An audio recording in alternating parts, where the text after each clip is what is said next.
The morning sun spilled through the towering glass windows of Sterling Industries, casting golden streaks across the polished marble floors of the lobby. At 33, Emma Sterling moved with the kind of effortless authority that came from years of commanding boardrooms and brokering billion-dollar deals. Her auburn hair was swept into an elegant chignon, her tailored navy suit, a silent declaration of power. As the CEO of one of New York's most formidable companies, she was used to the world bending to her will. But today, as she stepped out of the private elevator onto the executive floor, something felt off. The air carried a faint melody, a haunting cascade of notes that seemed to float from the conference room at the end of the hall.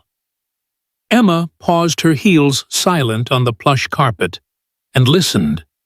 It was Chopin, she thought, maybe the Nocturne in E-flat major, but played with a soulful interpretation that made her chest tighten. She wasn't one for sentimentality. Her life was built on logic, numbers, and strategy, but this music stirred something she hadn't felt in years. Curiosity pulled her toward the sound, her usual brisk pace slowing as she approached the massive oak doors of the conference room. Inside the room was a study in opulence, floor-to-ceiling windows, offering a panoramic view of Manhattan's skyline. A long mahogany table surrounded by leather chairs, and in the corner, a gleaming Steinway grand piano that had been a gift from a client years ago. It was rarely played, more a decorative status symbol than a functional instrument. But now, someone was at the keys, coaxing out a melody that filled the space with an almost tangible emotion. Emma pushed the door open quietly, expecting to find one of the company's resident musicians preparing for a client presentation. Instead, she saw a small figure perched on the bench, her tiny hands dancing across the keys with impossible precision. A girl no older than 5, with tight black curls cascading down her back, played as if the piano were an extension of her soul. Her eyes were half closed, lost in the music, and the notes she drew from the instrument were nothing short of miraculous. Emma stood frozen, her breath caught in her throat, as the girl transitioned seamlessly from Chopin to something entirely her own, a melody that wove joy and longing into a tapestry of sound that made Emma's eyes sting. "Who are you?" Emma's voice was barely a whisper, but it broke the spell. The girl's hands stilled, and she turned her dark eyes wide with a mix of surprise and curiosity. Before she could answer, a man's voice came from the shadows near the door. "Lily, I told you to stay with me while I'm working." He stepped into the light, pushing a cleaning cart, his navy jumpsuit marking him as one of the building's janitorial staff. Daniel Carter was 35, his face weathered by years of hard work and harder choices. His skin was a deep brown, his hands calloused from years of scrubbing floors and hauling trash, but his eyes held a quiet strength that made Emma pause. He looked at the girl Lily with a mixture of exasperation and adoration. "I'm so sorry, ma'am," he said, his voice low and respectful. "She's not supposed to be up here. I'll get her out of your way." Emma waved off his apology, her gaze still fixed on Lily, who was now sliding off the piano bench, clutching the edge as if reluctant to leave the instrument. "She's incredible," Emma said almost to herself. "Where did she learn to play like that?" Daniel hesitated, his hand resting protectively on Lily's shoulder. "Her grandmother taught her the basics on an old keyboard we had at home.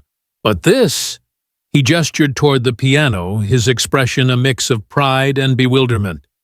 "This is something else. She just knows things. Songs I've never heard, melodies she makes up on the spot." Emma stepped closer, her curiosity overriding her usual reserve. "How old is she?" 5, Daniel said, and Emma's eyebrows shot up. 5 years old, and playing with the skill of a conservatory student. She knelt to Lily's level, her emerald eyes softening. "That was beautiful, Lily. Do you like playing the piano?"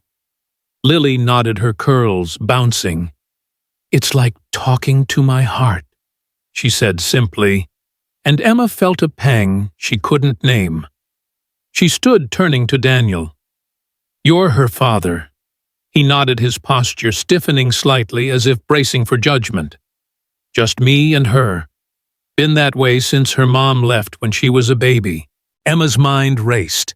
She'd built an empire on spotting opportunities, and this felt like one, though she couldn't yet say why. "I'm Emma Sterling," she said, extending a hand. Daniel shook it, his grip firm but cautious. "Daniel Carter. I clean the night shift here." His tone was polite, but guarded, the kind of voice that came from years of being invisible in a world of power and privilege. Emma glanced back at the piano, then at Lily, who was now tracing the keys with her fingers, humming softly. "I was supposed to have a pianist for a big presentation today," Emma said, almost to herself. "Chinese investors. Music sets the mood, you know, but my guy canceled last minute." She looked at Daniel, an idea forming reckless and bold. "You were listening to her play just now. You felt it, didn't you, the way it moves you?" Daniel nodded slowly, unsure where this was going. Emma's lips curved into a smile, her boardroom confidence mixing with something playful, almost daring. "I'll make you a deal, Daniel Carter. If you can sit at that piano and play something, anything that brings tears to my eyes, I'll marry you." The words hung in the air, absurd and electric. Emma laughed, a rare, genuine sound that echoed in the empty room. She meant it as a joke, a way to break the tension, but there was something in her eyes, loneliness perhaps, or a longing for something real, that made Daniel pause. He looked down at Lily, who was watching them with wide, curious eyes. "Miss Sterling, I haven't touched a piano in years," he said, his voice soft but firm. "I'm no musician. I'm just a guy trying to keep the lights on for my kid." Emma tilted her head, studying him.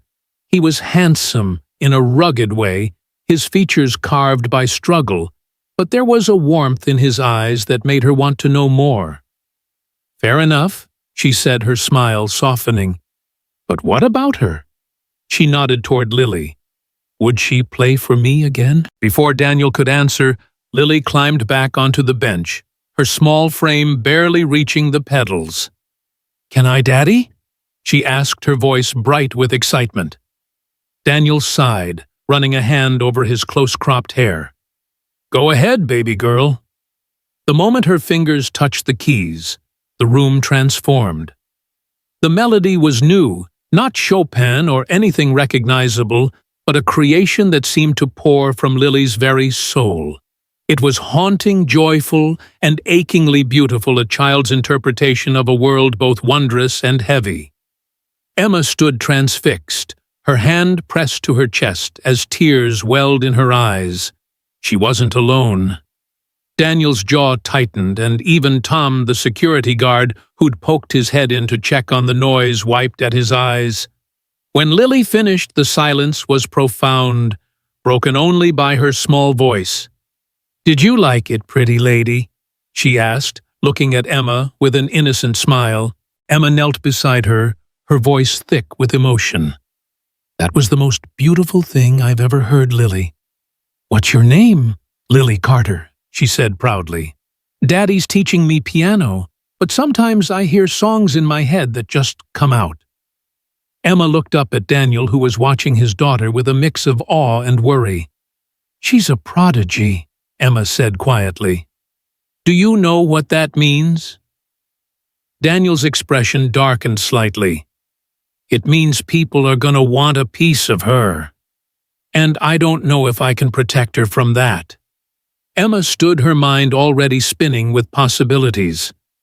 "What if you didn't have to do it alone?" The words slipped out before she could stop them, and she saw the surprise in Daniel's eyes. She didn't know why she said it. Maybe it was the music. Maybe it was the loneliness she saw mirrored in his face. But for the first time in years, Emma felt something shift inside her. The elevator dinged, interrupting the moment.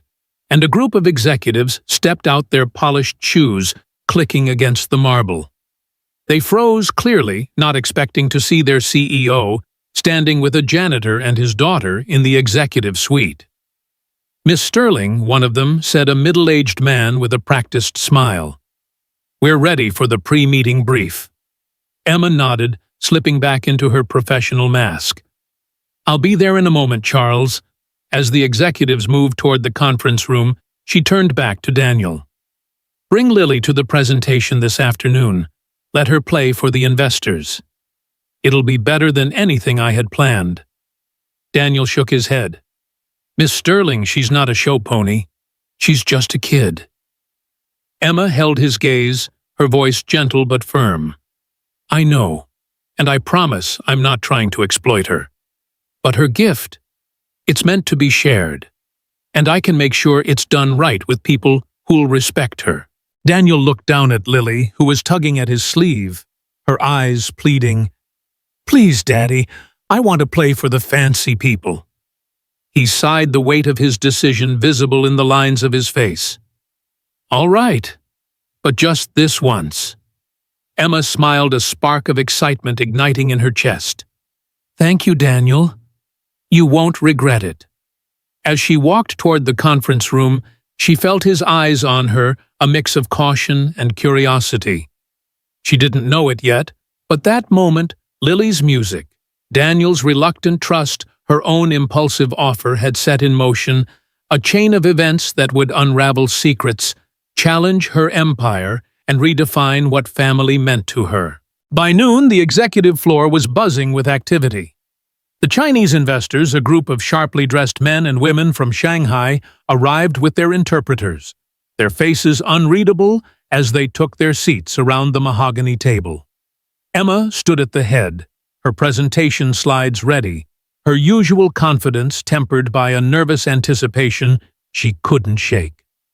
She'd given hundreds of pitches, closed deals worth billions, but today felt different. It wasn't just about the numbers, it was about the small girl waiting in the wings, her father hovering protectively nearby. "Ladies and gentlemen," Emma began, her voice steady, "before we dive into the financials, I'd like to start with something a little unconventional." She nodded to Daniel, who led Lily into the room, her small hand clutching his. The investors exchanged curious glances as Lily climbed onto the piano bench, her feet dangling above the floor.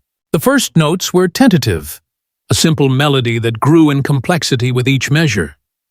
The room fell silent, the investors' stoic expressions softening as Lily's music filled the space. It was a piece she'd composed herself, she'd told Emma earlier, called Sunshine and Shadows. The title was fitting. Bright, hopeful chords gave way to darker, more introspective ones, weaving a story that needed no words. Emma watched the investors, noting the way they leaned forward, their eyes bright with emotion. Even Charles, the skeptical board member, seemed transfixed. When Lily finished, the applause was immediate, warm, and genuine. One of the investors, a woman with a sharp bob and kind eyes, spoke rapidly in Mandarin, her interpreter translating. She says it's the most beautiful thing she's heard in years. She wants to know who taught the child to play like that. Emma glanced at Daniel, who looked both proud and overwhelmed. Her father and her grandmother, Emma, said, giving credit where it was due. But most of it's just Lily. The presentation that followed was a success. The investors impressed not just by the numbers, but by the humanity Emma had brought to the table. As they left shaking hands and promising to move forward with the deal, Emma felt a rare sense of accomplishment. She turned to Daniel, who was helping Lily gather her things. "You were right," she said. "She's not a show pony. She's a miracle."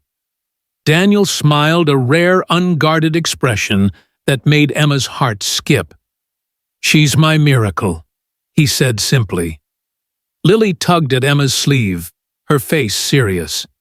"Miss Emma, do you really want to marry my daddy?" Emma laughed, caught off guard by the child's bluntness.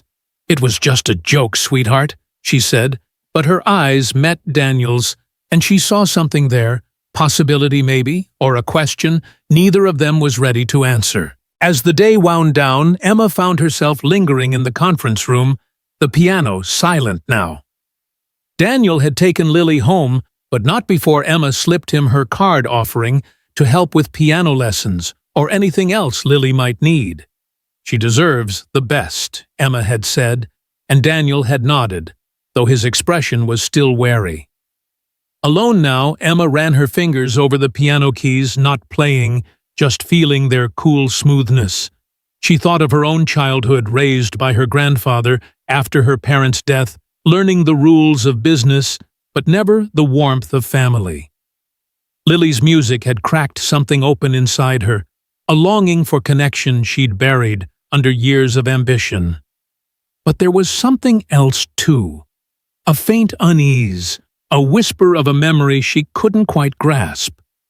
Her grandfather, Harold Sterling, had always been a towering figure in her life. But there were stories, rumors of secrets he'd kept of people he'd hurt. She shook off the thought, attributing it to exhaustion. But as she left the building, the city lights glittering below, she couldn't shake the feeling that Lily's music had awakened more than just her heart. Back at her penthouse that night, Emma stood at her window, the city sprawling before her like a glittering puzzle. She thought of Daniel working 3 jobs to keep his daughter fed, and of Lily, whose gift could either be her salvation or her burden. Emma didn't know why she felt so drawn to them, but she knew it wasn't just about the music. It was about the way Daniel looked at his daughter, the way Lily's small hand had felt in hers when she'd helped her off the piano bench. It was about the possibility of something real in a life that had always felt like a performance. As she sipped her wine, staring out at the city that had given her everything and nothing, Emma made a decision. She would find a way to help Lily to protect her gift without letting the world exploit it. And maybe, just maybe, she'd find a way to know Daniel Carter, the man who'd raised a prodigy in a world that didn't make it easy for a black single father to thrive. The next morning, Emma arrived at Sterling Industries earlier than usual, her mind still buzzing with thoughts of Lily and Daniel. She'd barely slept, replaying the music in her head, the way it had felt to stand in that conference room with a janitor and his daughter feeling more alive than she had in years. As she stepped into the lobby, Tom, the security guard, greeted her with a nod. "Morning, Miss Sterling. That little girl yesterday, she's something else." Emma smiled, a rare warmth in her expression. "She is Tom. She really is." She made her way to her office, but not before stopping by the janitorial staff room, hoping to catch Daniel before his shift ended. He wasn't there, but his supervisor, a gruff older man named Joe, was. "Daniel's out sick today," Joe said, barely looking up from his clipboard. "Kid's got a cold or something." Emma's heart sank, but she nodded, leaving a note for Daniel to call her when he could. Back in her office, Emma pulled up the company's charitable foundation records, looking for programs that could fund music lessons for kids like Lily. She was deep in paperwork when her assistant Maria knocked. "Miss Emma, there's a call from the school district. They want to talk about a child who played at yesterday's presentation. Said it's urgent." Emma frowned, her unease returning. "Put them through." The voice on the other end was a principal, her tone clipped and concerned. "Miss Sterling, we understand you met one of our students, Lily Carter, yesterday. Her teacher says she played something extraordinary in class this morning, and now there's talk of moving her to a gifted program across town. We need to speak with her father." Emma's mind raced. A gifted program could be good for Lily, but it could also mean more pressure, more eyes on her talent. "I'll get in touch with Mr. Carter," she said, her voice steady despite the growing knot in her stomach. As she hung up, she realized this was only the beginning. Lily's gift was a beacon drawing attention from all corners, and Emma wasn't sure she or Daniel could protect her from what was coming. The Sterling estate in the Hamptons was a world apart from the gritty Brooklyn apartment where Daniel Carter and his daughter Lily spent their days. Its sprawling grounds, framed by manicured hedges and ancient oaks, seemed to belong to a fairy tale with a marble foyer that echoed underfoot, and chandeliers that caught the afternoon light like scattered stars. Emma Sterling stood in the driveway watching as Daniel's beat-up sedan pulled up its engine, coughing before it stilled. Lily bounded out her dark curls, bouncing her eyes wide as she took in the mansion. "Daddy, is this a castle?" she asked, clutching a small backpack with a cartoon unicorn on it. Daniel stepped out his navy work jacket, a stark contrast to the opulence around him, his expression a mix of awe and discomfort. "Not exactly baby girl," he said, his voice low, as if speaking too loudly might break some unspoken rule. Emma approached her smile, warm but cautious. "Welcome, both of you. I thought it might be nice for Lily to see where she could practice her music." Daniel's jaw tightened, but he nodded. "Appreciate it, Miss Sterling, but we're not here to impose." Emma waved off his concern. "It's Emma, please, and you're not imposing. I invited you." Inside the mansion was even more overwhelming. Lily ran ahead, her sneakers squeaking on the polished floors, pausing to gape at a grand staircase that curved upward like something out of a movie. Emma led them to a music room she'd had prepared its centerpiece, a baby grand piano, its ebony finish gleaming under soft lighting. Lily gasped, running to the instrument and running her fingers along its keys with reverence. "It's so pretty," she whispered, climbing onto the bench without hesitation. Daniel watched her, his hands stuffed in his pockets, his eyes scanning the room as if looking for an escape. Emma noticed his unease and gestured to a pair of armchairs by a window overlooking the gardens. "Sit with me for a moment," she asked, her tone gentle but firm. Daniel hesitated, then sat his posture rigid. "This place," he said, glancing at the ornate ceiling, "it's not my world. Lily and we're simple folks. I clean places like this, not live in them." Emma leaned forward, her emerald eyes searching his face. "I know it's a lot, but I meant what I said at the office. Lily's gift is extraordinary, and I want to help her nurture it without strings attached." Daniel's expression softened slightly, but his voice was still guarded. "No offense, Emma, but people like you don't offer help without wanting something back." "What's your angle?" The question stung, but Emma understood his skepticism.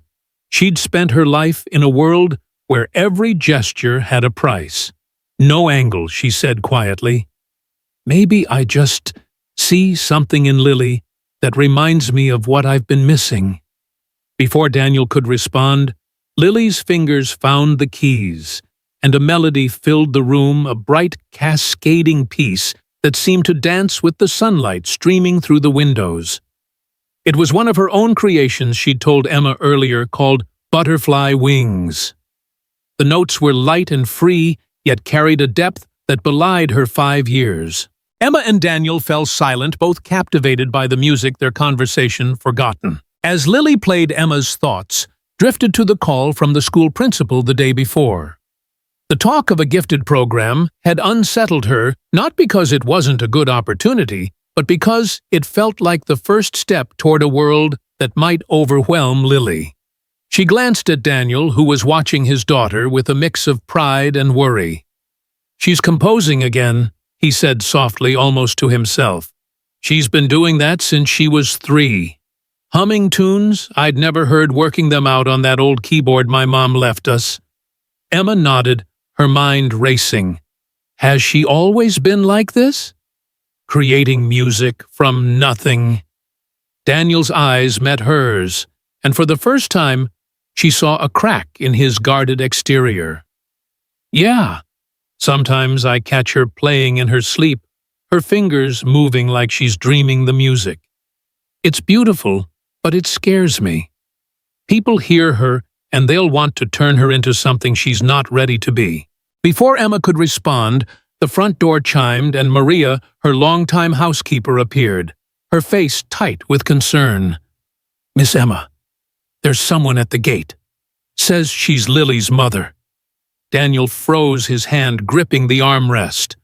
"Rachel," he said, his voice barely above a whisper. Emma's stomach dropped. She'd known Daniel was a single father, that Lily's mother had left years ago, but the sudden arrival of this woman felt like a storm cloud on a clear day. "Let's go see Emma," said, standing, her CEO instincts kicking in. She led the way to the foyer, Daniel following his expression, a mix of dread and resolve. Lily, oblivious to the tension, continued playing her music, a stark contrast to the unease settling over the adults. At the gate, visible through the security monitor, stood a woman in her late 20s, her blonde hair sleek and her designer coat out of place against the rustic backdrop of the estate's entrance. She was Rachel Evans Lily's biological mother, and her presence was like a jolt of electricity. "I'm here to see my daughter," she said into the intercom, her voice sharp with a California lilt. Emma glanced at Daniel, whose face had gone ashen. "She left when Lily was 11 months old," he said quietly. "Said she couldn't handle being a mom. Moved to LA to chase some acting dream. Haven't heard from her since." Emma pressed the intercom button. "Ms. Evans, I'm Emma Sterling. This is private property. Can we discuss this calmly?" Rachel's Charita smile was razor thin. "Oh, I know who you are, Miss Sterling. The billionaire playing house with my family. I saw the news about Lily's little performance at your company. I'm here to take her back." Daniel's hands clenched into fists. "She has no right," he said, his voice low and dangerous. Emma placed a hand on his arm, her touch steadying. "Let's bring her inside, away from prying eyes," she said, nodding toward the security camera. "We'll figure this out." Maria opened the gate, and Rachel strode in, her heels clicking on the marble floor, her eyes scanning the opulent surroundings with a mix of envy and calculation. "Nice place," she said, her tone dripping with sarcasm. "Must be fun pretending to be a mom to my kid." Emma's jaw tightened, but she kept her voice even. "Let's talk in my study." She led the way to a wood-paneled room lined with bookshelves, its large windows overlooking the ocean. Daniel followed his protective instincts radiating while Maria stayed with Lily, whose music still echoed faintly through the halls. In the study, Rachel didn't sit. She stood arms crossed, her green eyes so similar to Emma's, glinting with something hard and unreadable.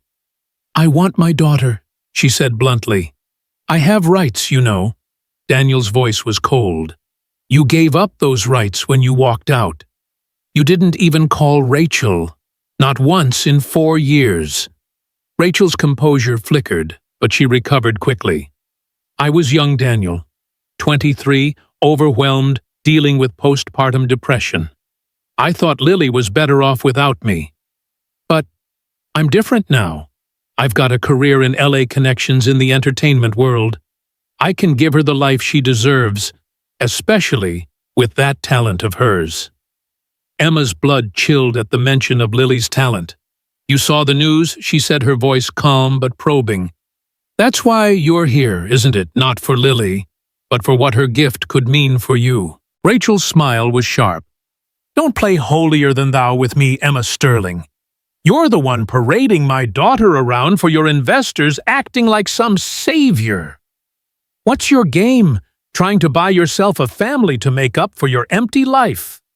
The words hit Emma like a slap, but she didn't flinch. She'd faced worse in boardrooms. "I'm not the one who abandoned a child," she said evenly. "And I'm not the one who showed up only after her talent made headlines." Daniel stepped forward, his voice shaking with barely controlled anger.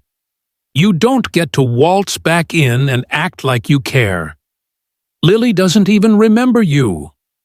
Rachel's eyes flashed, but before she could respond, a soft knock interrupted. Maria stood at the door, her face pale. "Miss Emma, there's a news van at the gate. They're asking about you and Mr. Carter, and about Lily's mother being here." Emma's heart sank. The media had already caught wind of the story, likely tipped off by someone in the office who'd seen Lily's performance. She glanced at Daniel, whose expression had hardened into resignation. "This is what I was afraid of," he said quietly. "The second people know about Lily, they'll turn her life into a circus." Emma turned to Rachel, her voice firm. "If you care about Lily at all, you'll keep this out of the press. She's a child, not a headline." Rachel's laugh was bitter. "You think you can control this? The world's going to know about her, Emma. A black kid playing like a prodigy for a billionaire. That's a story they'll eat up. And I'm her mother. I'm the one they'll listen to." The air in the room grew heavy, the weight of Rachel's words settling over them. Emma's phone buzzed and she glanced at it, a text from Richard Blackwood, her PR director. "Page 6 has a story ready to drop. Billionaire's new pet project, Janitor's Daughter. They've got photos of you with Daniel and Lily. Need to meet ASAP." Emma's stomach twisted. She'd wanted to help Lily, to give her opportunities, but now her good intentions were spiraling into something she couldn't control. She looked at Daniel, who was staring at Rachel with a mix of anger and pain. "You called them, didn't you?" he said, his voice low. Rachel didn't deny it, her smile smug. "I might have mentioned to a friend that I was visiting my daughter." The press loves a good comeback story. Emma felt a surge of protectiveness, not just for Lily, but for Daniel, who'd spent years shielding his daughter from a world that could be cruel to a black family with little means. "This conversation is over," she said, her tone leaving no room for argument. "Maria, please, show Ms. Evans out." As Rachel was escorted to the door, she turned back, her eyes locking with Emma's. "This isn't over, sister. I'm coming for what's mine." The word sister landed like a bomb, and Emma froze, her mind racing. How did Rachel know? The secret she'd only recently begun to suspect, whispers of her grandfather's hidden past, of a child he'd abandoned, suddenly felt all too real. But Rachel was already gone, her heels echoing down the hall, leaving Emma and Daniel in stunned silence. Daniel turned to her, his eyes searching. What did she mean, sister? Emma swallowed her throat dry. "I don't know," she lied, but the unease in her gut told her otherwise. She'd hired a private investigator after the school's call, prompted by vague memories of her grandfather's guarded conversations, of documents he'd kept locked away. The investigator hadn't found anything concrete yet, but Rachel's words confirmed Emma's worst fears. There was a connection, a hidden thread tying her to Lily's mother. "Let's check on Lily," she said, deflecting, and led Daniel back to the music room, where Lily was now playing a softer, sadder melody, as if sensing the storm brewing around her. As they stood in the doorway, watching Lily lose herself in the music, Emma felt a strange mix of fear and resolve. She'd invited Daniel and Lily here to offer them something better, but now she realized the cost. The world was watching, and not all of it was kind. The media, Rachel, even her own company's board people, who saw Lily as a commodity, Daniel as a curiosity, and Emma as a puzzle to be solved. "I'm sorry," she said quietly, not looking at Daniel. "I didn't mean for this to happen." He shook his head, his voice softer now. "You didn't call the press. You didn't bring Rachel back. But Emma, I need to know you're not just collecting us. Lily's not a project." Emma met his eyes, seeing the vulnerability there, the fear of a father who'd already lost so much. "She's not," she said fiercely, "and neither are you.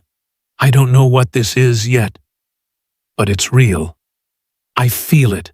Lily's music shifted the notes, brightening, as if she were painting a picture of hope amidst the chaos. Daniel's hand brushed Emma's, a fleeting touch that felt like a lifeline. "Okay," he said simply, "but we've got to protect her. Whatever's coming, we do it together." Emma nodded, her heart pounding. She didn't know what Rachel's return meant, or how deep the secrets of her family ran, but she knew one thing: Lily's music had brought them together, and she'd fight to keep that connection intact. As they stood there, the melody weaving around them, Emma felt the weight of a new kind of responsibility, not just to her company, but to a little girl whose gift was both a blessing and a burden, and to a man whose quiet strength was starting to feel like home. The courtroom was a pressure cooker, its air thick with anticipation and the faint hum of whispered conversations. Reporters lined the back rows, their notebooks open, cameras discreetly aimed, despite Judge Patricia Morrison's strict orders limiting media access. Emma Sterling sat at the plaintiff's table, her hand clasped tightly in Daniel Carter's, their shared resolve a silent anchor amidst the chaos. Beside them, their attorney, Michael Chen, shuffled through a stack of documents, his calm demeanor a stark contrast to the storm brewing around them.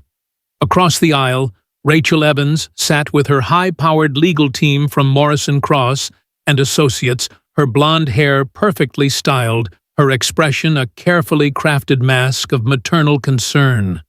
But Emma saw the calculation in her half-sister's eyes, the same glint she'd noticed at the Sterling estate when Rachel first stormed back into their lives. At the heart of it all was Lily Carter, the 5-year-old prodigy whose piano playing had set this saga in motion, sitting quietly in the front row, with Maria, Emma's housekeeper, clutching a piece of sheet music she'd drawn herself.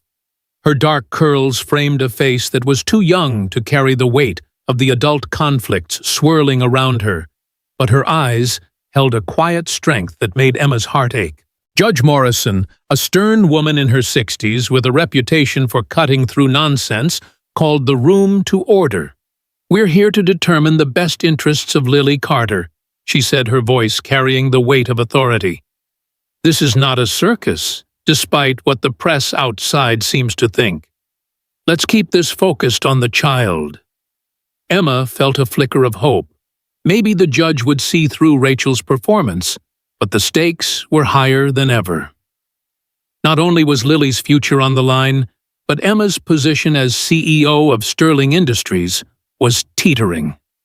The board had been circling since the media frenzy began, their whispers of instability and poor judgment, growing louder with each headline about the billionaire, the janitor, and the prodigy.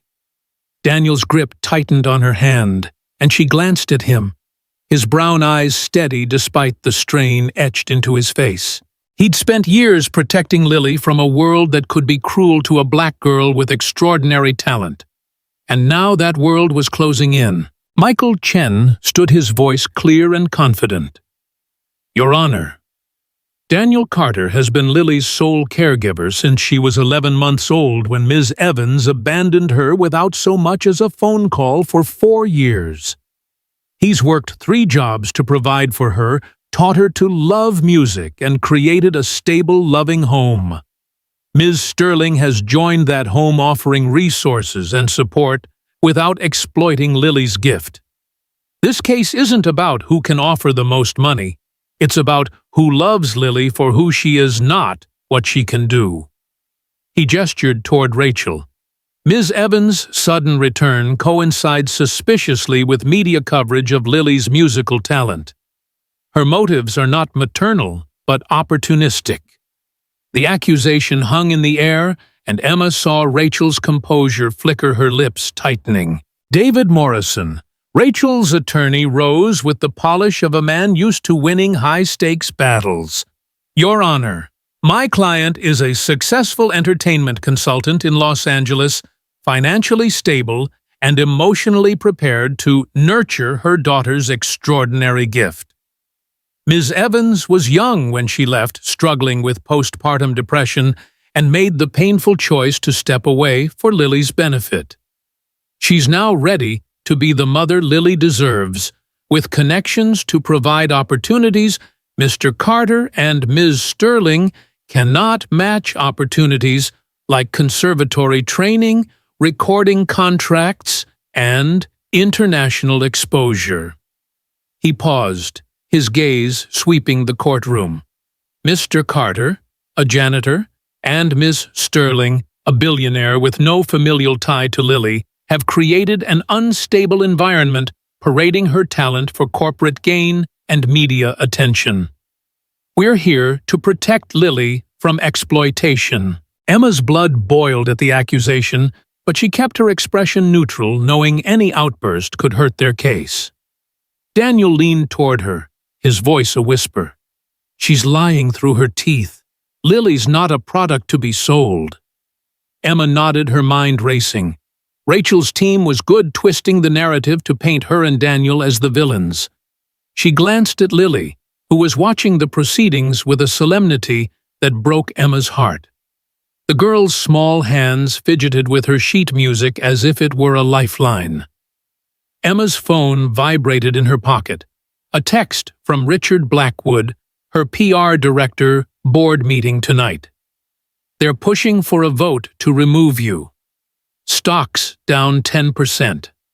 She swallowed hard, the weight of her crumbling empire pressing down, but she pushed it aside. This wasn't about her job. It was about Lily. Judge Morrison turned to Rachel. Ms. Evans, please explain your absence from Lily's life and why you've chosen now to return. Rachel stood, her voice soft, but rehearsed tears glistening in her green eyes. Your Honor, I was 23 when Lily was born, barely out of college, struggling with depression and no support. I thought leaving was the best thing for her. I moved to LA, got therapy, built a career. When I saw the news about her playing at Sterling Industries, I realized how much I'd missed. I want to be part of her life, to give her the opportunities I never had.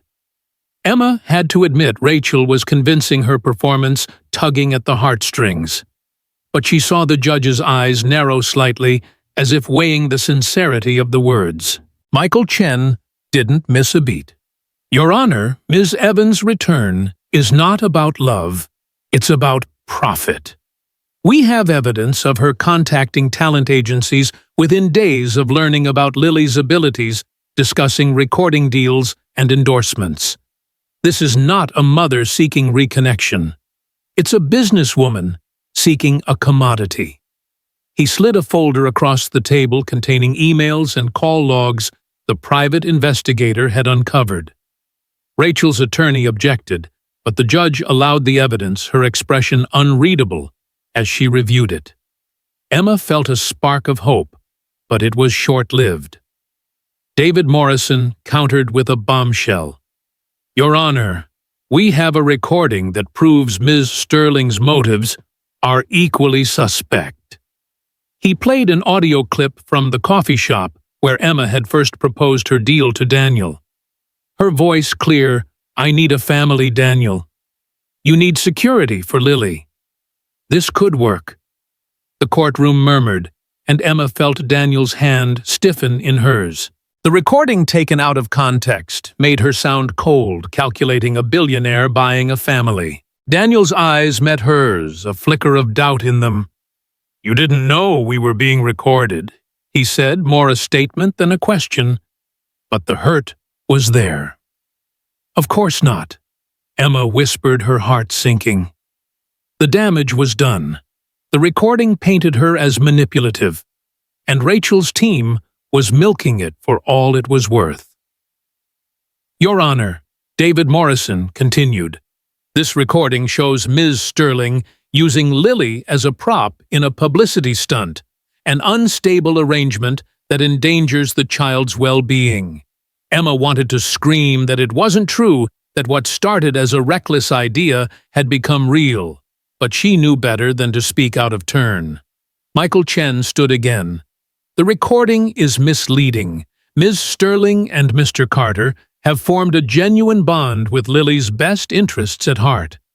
Their engagement is real, as is their commitment to her. Judge Morrison raised a hand for silence. I want to hear from Lily herself. The room went still, as Lily was called to the witness stand, her small frame dwarfed by the chair. A clerk brought a booster seat, and Lily settled in her sheet music clutched tightly. Hi, Lily, the judge said gently. Do you understand why you're here? Lily nodded, her voice clear. People want to decide where I live and who takes care of me. The judge smiled. That's right. Can you tell me about your daddy? Lily's face lit up. Daddy makes me pancakes and reads me stories. He sits with me when I have bad dreams and helps me play piano. He says music is like telling stories with your heart. Emma felt tears prick her eyes, and Daniel's grip softened his thumb, brushing over her knuckles. And Emma, the judge asked. Emma lives in a castle with a big piano, Lily said, her eyes bright. She lets me play whatever I want. Even the sad songs. She rides horses with me and listens when I talk about my music. The judge nodded, her expression softening. What about your mother? Rachel.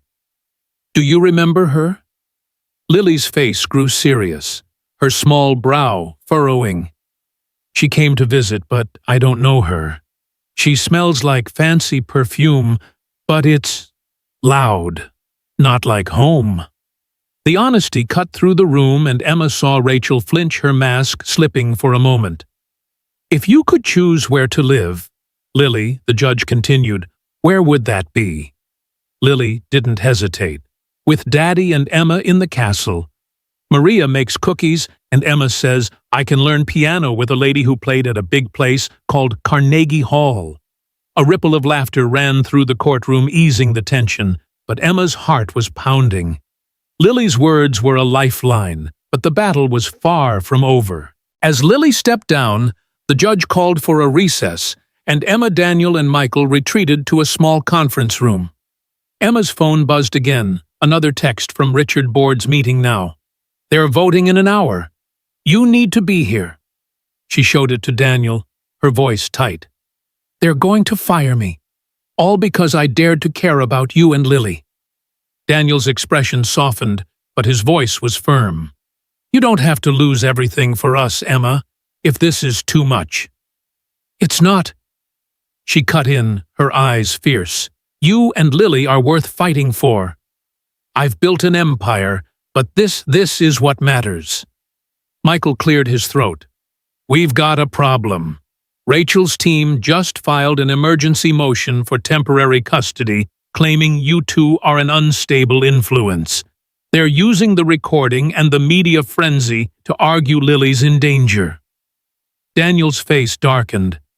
She's not getting my daughter. She doesn't even know her. Emma's mind raced. She'd hired Michael Chen because he was the best. But Rachel's team was relentless, and the media was turning their lives into a soap opera. What's our next move? She asked. Michael flipped through his notes. We need to prove Rachel's motives are financial, not maternal. The emails help, but we need more, something that shows she's planning to exploit Lily's talent.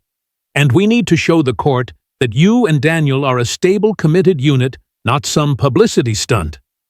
Emma nodded, but her thoughts were interrupted by a commotion outside. Maria burst in, her face pale. Miss Emma, there are reporters at Lily's school. They tried to talk to her during recess. The principal had to lock down the campus. Daniel shot to his feet. Where's Lily now? Safe, Maria said. I picked her up and brought her here. But there are news vans outside the courthouse. Emma felt the walls closing in. The media was relentless, and Rachel was orchestrating it, feeding them stories to paint Emma as a heartless billionaire and Daniel as an unfit father. This is what she wanted, Emma said, her voice grim. A circus to distract from her real intentions.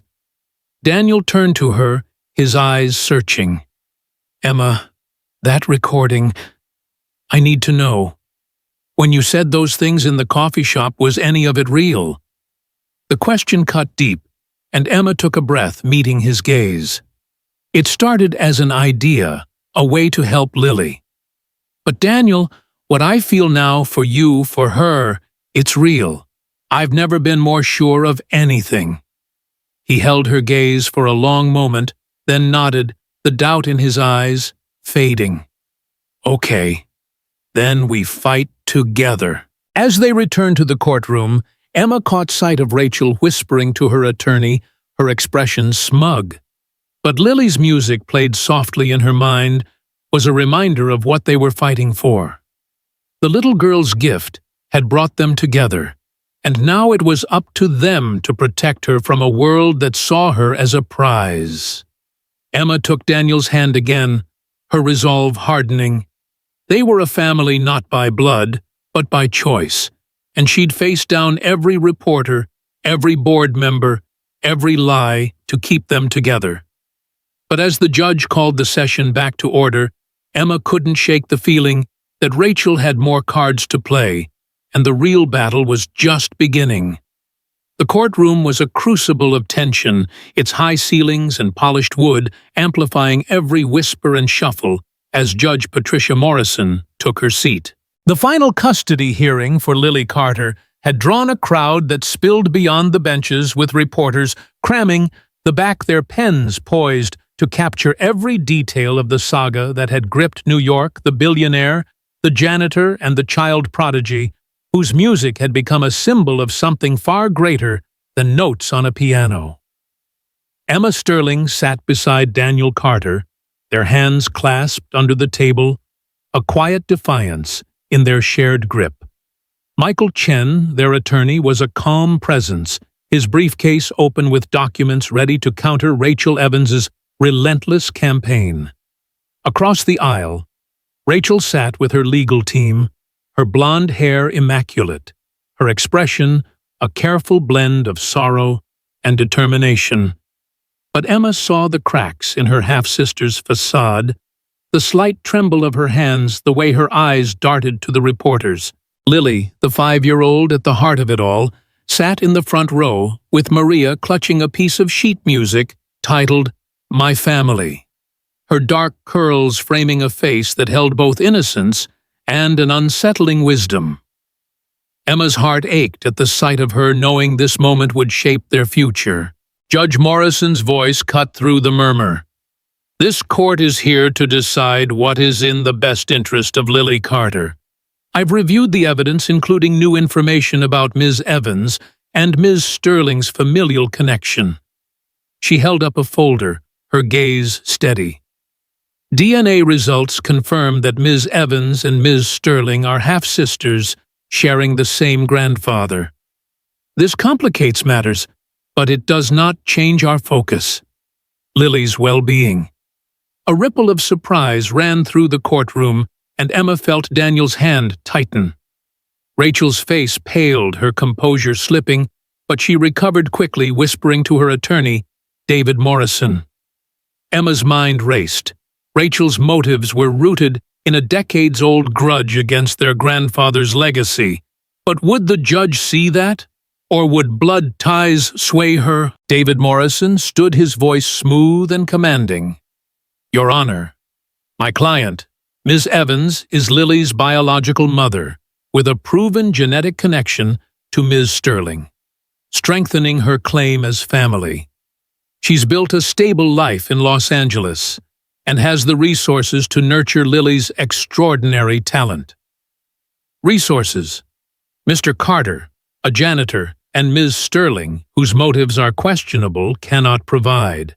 The recording of Ms. Sterling's conversation with Mr. Carter proves she saw this child as a means to an end, a business arrangement to fill an emotional void. He played the damning clip again, Emma's voice echoing, "I need a family, Daniel. You need security for Lily." This could work. The words, stripped of context, stung, and Emma felt Daniel's gaze searching for reassurance. She squeezed his hand silently, promising she was all in. Michael Chen rose, his tone sharp but measured. Your Honor, this case is not about biology or wealth. It's about love and stability. Daniel Carter has been Lily's sole parent since she was 11 months old, providing a home filled with care and music. Ms. Sterling has joined that home not as a manipulator, but as a partner committed to Lily's happiness. Ms. Evans, however, abandoned her daughter for 4 years, only returning when Lily's talent made headlines.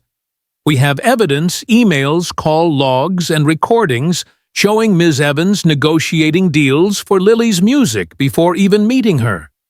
This is exploitation, not motherhood. He slid a folder across the table, and Emma saw Rachel's attorney flinch as he scanned it. The evidence was damning: Rachel's calls to talent agents, her pitches for endorsement deals, her plan to turn Lily into a child star worth millions. Judge Morrison reviewed the documents, her expression unreadable. Ms. Evans, she said, can you explain these communications? Rachel stood, her voice trembling, but controlled. Your Honor, I was exploring opportunities for my daughter. Opportunities she deserves. I made mistakes in the past, but I've worked on myself. I want to give Lily the life I never had. Her eyes filled with tears, and Emma had to admit it was a compelling performance. But Lily's small voice cut through the room unprompted. Can I play my song now? She asked, holding up her sheet music. The judge smiled, a rare warmth in her stern demeanor. I'd like that, Lily. Let's hear it. A bailiff wheeled in a small keyboard, and Lily climbed onto the bench, her tiny frame radiating confidence. The melody that poured from her fingers was unlike anything Emma had heard, a complex, heartfelt piece that began with scattered, lonely notes, like a child searching for connection. The music built, weaving in brighter, warmer chords, a story of finding home, of love that grew not from blood, but from care. It was my family Lily's musical testament to her life with Daniel and Emma, and it brought tears to every eye in the room. Emma felt Daniel's hand tremble in hers, and even Rachel's composure cracked her hand, Armaude pressing against her mouth. When Lily finished, the silence was profound, broken only by her small voice. That's my song about Daddy and Emma and Maria and everyone who loves me, she said, looking at the judge. It's about home. Judge Morrison leaned forward, her voice gentle. That was beautiful, Lily. Can you tell me what it means?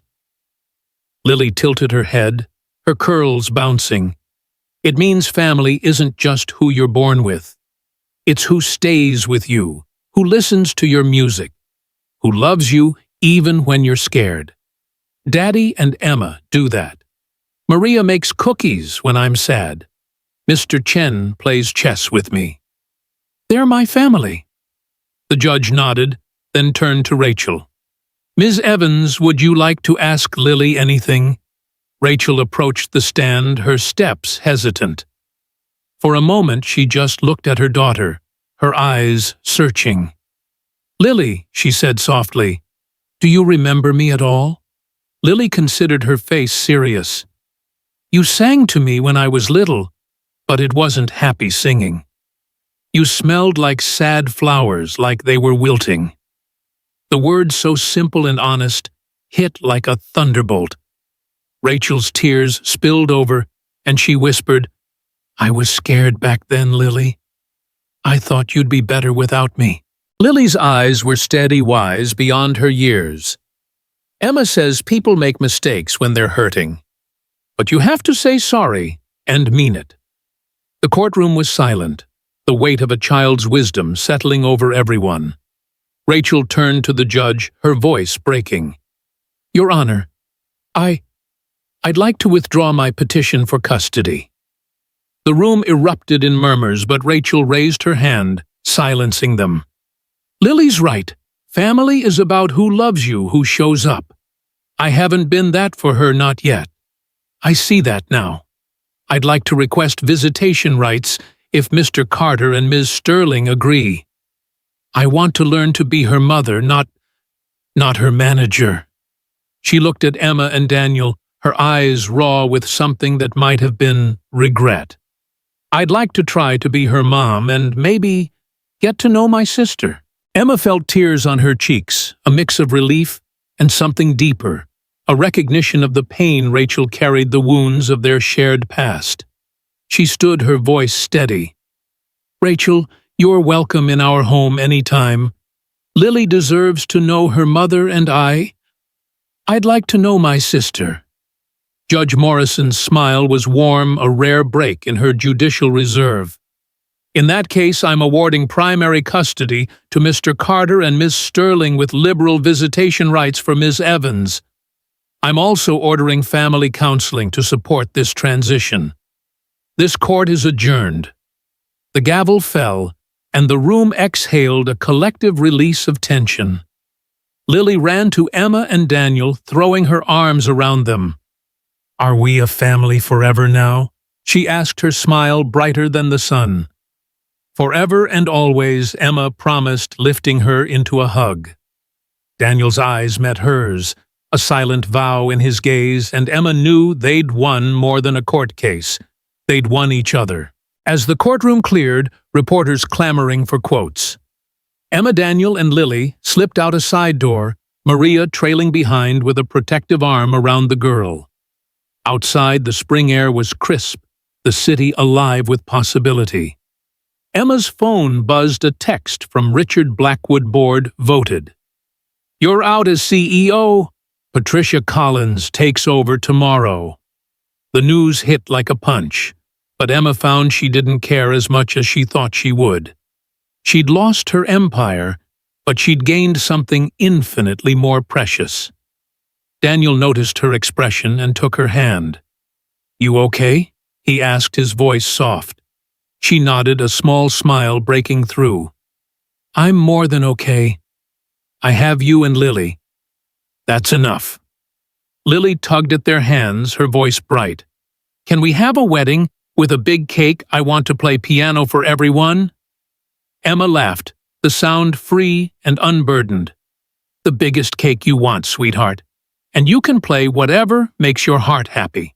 6 months later, the Sterling Estates gardens were transformed into a vision of white roses and fairy lights, the air filled with the scent of spring and the soft hum of anticipation.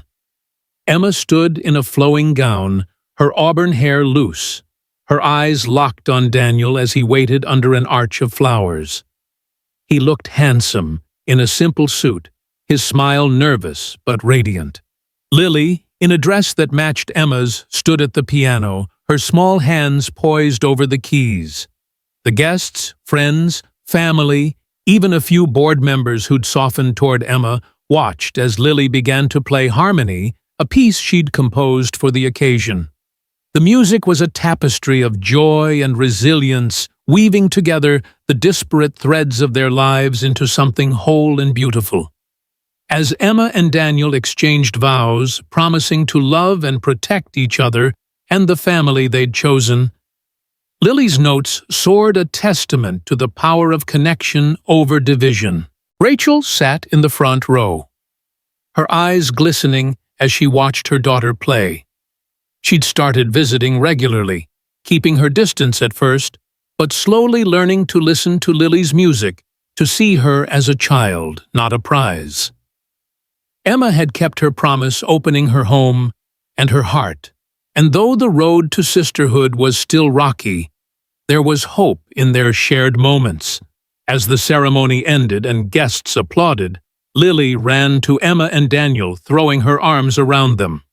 "Did I do good?" she asked, her gap-toothed grin infectious. "You were perfect," Daniel said, lifting her up. Emma kissed her forehead, her heart full. "You made today magic, Lily." As the reception began, Emma stepped away for a moment, standing at the edge of the garden, looking out at the ocean.